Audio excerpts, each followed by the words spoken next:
Area. Now in a gallon jug, too. SC Johnson, a family company.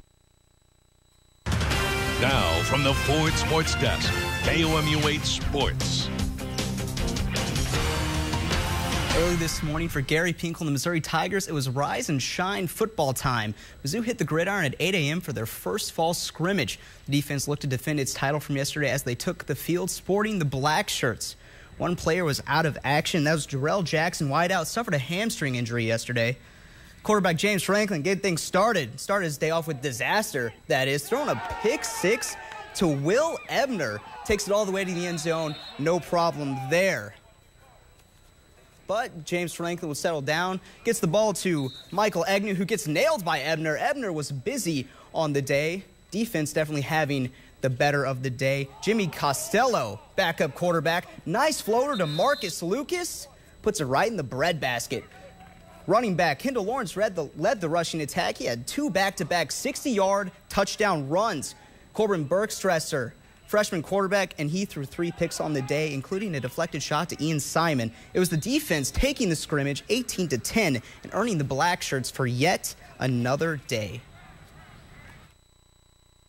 I think we have the making of a really pretty good football team, but we've got to really kind of get all the attention to detail things taken care of. I say I didn't necessarily get to read the coverage. I was trying to look off the linebacker, and I knew how to make a decision. I wasn't sure if someone was in the end zone or not to get sacked. I knew how to get rid of the ball. I should have just thrown it away instead of trying to force it, and that's something that I know that I was thinking of afterwards, but at the time I wasn't thinking about that.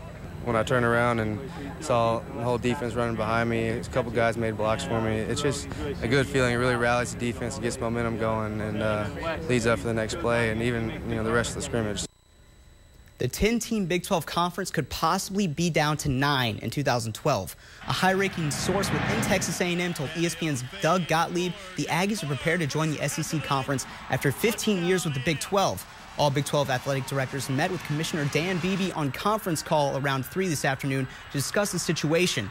When asked about the future of the Missouri Tigers, athletic director Mike Alden told the St. Louis Post-Dispatch that Mizzou is not talking to any other conferences. Texas A&M is expected to make an official announcement on Monday. Jefferson City High School held its annual Media Day at Atkins Stadium today. JCHS traditionally has a tough schedule. This year is no different. The Jays take on Simeon Career Academy out of Chicago in a televised game in Week 3. Jeff City finished 6-5 last season and 4-1 at home. The lone home loss coming from Columbia's Rockbridge. Head coach Ted LePage says they have a strong junior and senior class this season. After the team lost to Francis Howell in the state quarterfinals last season, Coach LePage says the Jaybirds are motivated by last year's loss. Oh, I think it's incredibly motivated because of the comments that were made in the paper and the TV and the radio that were done afterwards by Francis Howell, first time they'd beaten us in so long. And they pretty much took a shot at our program and everything we do and kind of our character. So we took that kind of to heart. The players have taken it to heart. And we're coming out this year with a renewed interest to let people know, hey, if you're going to say something, you better back it up. We're getting hyped in practice, making sure that everybody's there, going 100% every snap, and make sure that we take that win. Columbia's Carl Edwards still stands atop the Sprint Cup standings, and he plans on keeping it that way. The NASCAR men took it to the track today at Watkins Glen International Speedway for a nationwide race. Jimmy Johnson chatting with Kyle Busch before the race, and the Busch brothers, man, they were the guys to beat today. The Busch brothers led the entire race. Lap 9 of 82, number 18, Kyle Busch, big brother, takes it from number 22, Kurt Busch, little brother. And Kurt Busch's crew chief, Steve Addington, had his head in the game. There he is right there, giving Kurt Busch the go-ahead for the win. Kurt Busch would cross the finish line in first. Jimmy Johnson comes in second, with Carl Edwards finishing in fifth. Our car was faster than what was showed today. I was hoping we wouldn't get that last caution. It's easy to say, but I really think we had something for Kurt. His car was fast, but our Fastenal Mustang was really good. And at last restart, I just spun the tires, and that kind of sealed my fate. They went 3 or 4 wide and got stuck on the outside and finished fifth. But I'm excited about the Cup race. I learned a lot today, and that's the key, and hopefully that Cup race will go well. Competitors got together for the City Golf Championship today at Al Gustin Golf Course in Columbia. It was a beautiful day to find out which amateur would be city champ. 18th hole actor Lucas Black barely misses the birdie. Maybe he was just a little too fast, too furious on that one.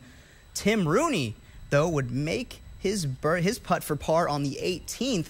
He's not the only one. TJ Sweet with his own putt, and that putt was sweet for par on par 4, hole 18. And Black back on 18. This time he would nail it.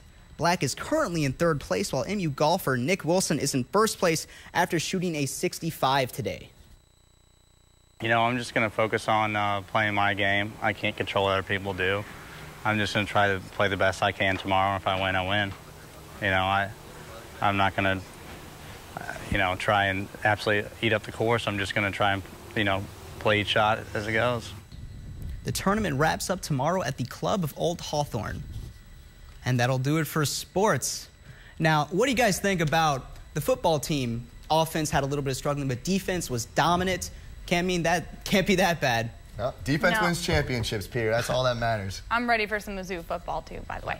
All right. Thanks, Peter. We appreciate it. It's Birth on the Beach.